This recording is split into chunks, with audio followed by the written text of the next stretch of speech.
mga ano lang natin, stockan lang natin ng mga hen. Kasi meron lang ako rito actually mga 40 pairs. Parang ganun lang yung alaga ko. No?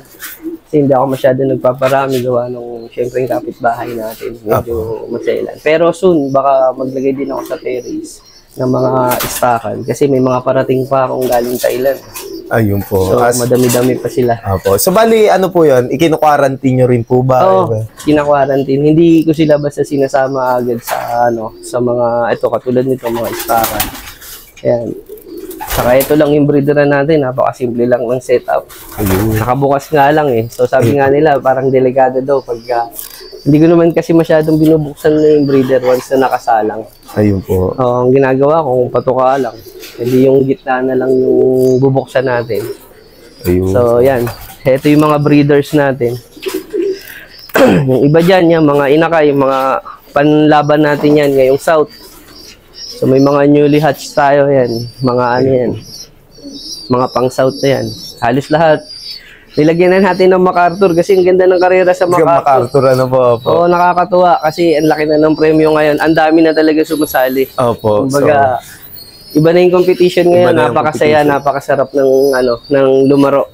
Kaya lang, hindi pa tayo mabigyan ng pagkakataon na makapaglipad sa sarili natin. Kaya, taste muna. Taste muna. So, bale, ito po, Idol. Para saan nyo po ilalaro yung mga nakasala ngayon dito? Ito kasi, halo-halo to. Meron tayong sa North, like Pampanga, Bulacan.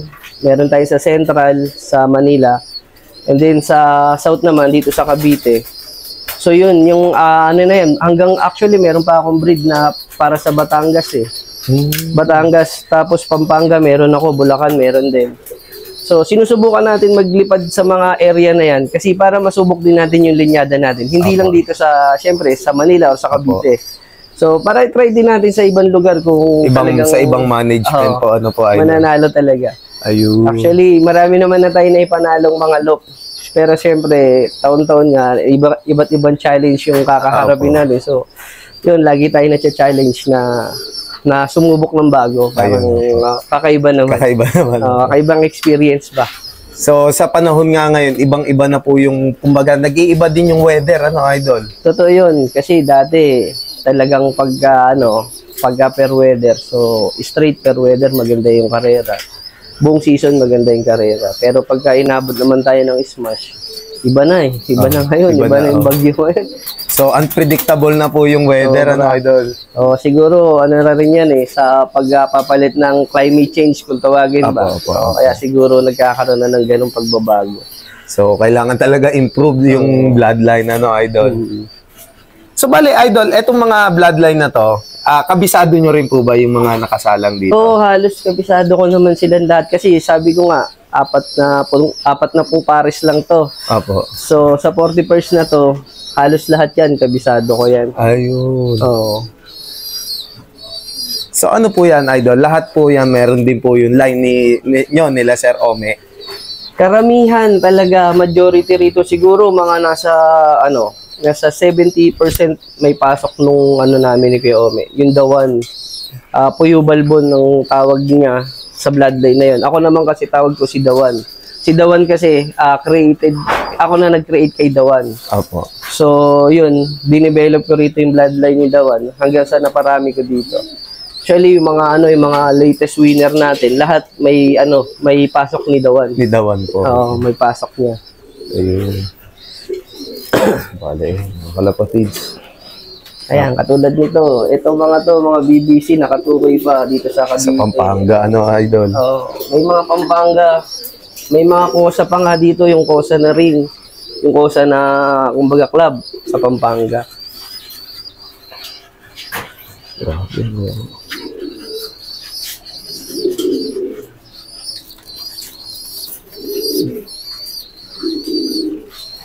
Bali, Idol, may ma-share po ba kayong tips tungkol sa breeding at saka racing sa mga newbie na gusto din maglipad ng mga kalapate? Bali, ang ma-share natin sa mga newbie, para sa akin, aralin nila yung karakteristik ng ibon na hawak nila. Opo. Or yung gusto nilang karerang salihan.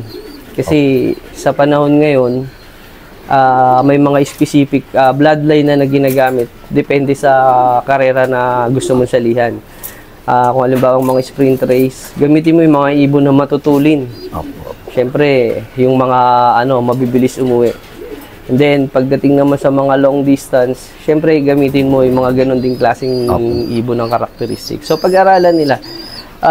Sa ibon naman, napakadali ng kumuha, napakadaling mag-access. Sa mga sistema, nagkalat na rin yan. Nagkalat na rin sa mga vlogs, di ba? Sa YouTube, ang dami niya nilang, kumbaga, mapagkokopyahan. Katulad nung kung mapapanood nila yung vlog ni Sir Tommy De Vera. So doon marami sila mapupulot. Basta nakabukas na yung aklat, nasa sa kanila na lang yan kung paano nila pag-iigihan yung di ba, pag-iigi. Paano nila mai-apply basta i-adapt nila yung mga bagay na talagang magagamit nila. Mahalaga diyan yung mga natututunan natin sa bawat season na ginagawa natin. Kasi hindi naman talaga natin mape-perfect yan sa isang sa isang season. Kahit mga veterans po nagkakamali. Meron kahit sabi mong matatagal na nag-iibon, still natututo pa rin. Kumbaga na may natututunan pa rin hanggang ngayon. Kaya never ending learning, never ending experiment ang pag-iibon. Kaya walang perfect, walang perfect po talaga. So lahat tayo matatalo, lahat tayo pwedeng manalo. So kung talaga totoo din po yung swerte na kung taon mo na idol. Pagka para sa'yo talaga. Basta pagtrabahuhan mo na maganda, pagtrabahuhan mo maigi, and then yung mga winning moment mo will follow na yan. Sigurado. Napakaganda nung ni Idol. So bali Idol, huling katanungan na po. Kayo po ba ay nag-out ng mga ibon o mga linyada yung hawak dito in case po na may mag-reach out na mga newbie fanciers na gustong maka-acquire ng linyada nyo?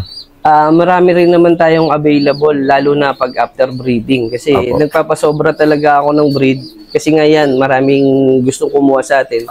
So lahat naman yan pwede natin pagbigyan. Basta meron tayong available. Mostly ang ina-out ko yung mga young birds. Kapatid ng mga entry ko sa mga one dog race. Yung mga kapatid niyan, mga nandirito. Kasi yung purpose na nagpapasobra ako ng breed, bukod dun sa syempre mapagbigyan natin yung iba, at the same time naka-prepare yan para dun sa mga replacement na mamamatay sa atin sa mga one-dog races.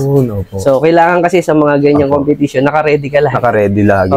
Hindi pwedeng yung pag namatay pa lang magsasalang ka, dun mo pa lang gagawin yung yung inakay. So malilate yun. Kaya yan, meron akong mga talagang nakaabang na excess. So yan, pag halimbawa naman hindi na naipasok doon at wala tayong replacement, pwede nating i-out. So ayan, kung gusto nyo nga bumili o mag-inquire kay Idol, pwede nyo siyang kontakin dito sa FB page nito. So bale yan, naka-flash sa screen yung FB page ni Idol Jericho Dio Cruz. So bale yan, yung mga ina-out dito ni Idol hindi lang basta subok, talagang nasubukan na. Dahil nga yun nga, ipinapasa sa OLR at talagang yun yung mga founding lines nyo po, Idol. So ayan, ilipad nyo man o ipang-breed nyo man, talagang quality. Ayan. So bale yan, PM nyo lang si Idol Jericho Dio Cruz sa kanyang FB page. Ayan. So Idol, meron po ba kayong mga shoutouts? Siyempre marami tayong mga kaibigan na gusto i-shoutout. Lalo na yung mga kasama natin sa team. Ayan, sila Kuya Ome, sila Perti. Team naman namin, international, Team Pilipinas, sila Sir Jendi Asuncion, sila Sir Mike Alcantara, sila Diamond Patricia, Sir Jojo Mirano, yan, sila Emmanuel Licudin, Frederick Makasakit, yan, Bani Bilarde, yan. Shoutout sa inyong lahat. Good luck sa season na darating ngayon sa Thailand. Sana makapag-uwi tayo ng magandang karangalan. Karangalan ngayon po. So shoutout po sa mga idol natin dyan, lalo na din kay Idol Mike. So isa siya sa pati si Sir Jaime Lim. Yan. Isa sa maganda naging position si Sir Manigo. Victoria Falls. Idol. So gumagaling na ang ibon ng Pilipinas. Mas galingan ba natin sa susunod? So ayan. So shoutout po sa lahat ng idols natin dyan. Ayan. So bali Idol, maraming salamat po sa pagtanggap niya sa amin dito. And then ayan, hopefully makabisita ulit tayo sigurado. may achievement na naman from internationally itong mga sila idol. Sana. So ayan, kung bago pa nga lang kayo sa aming YouTube channel, mag-like, comment, share, and subscribe na kayo.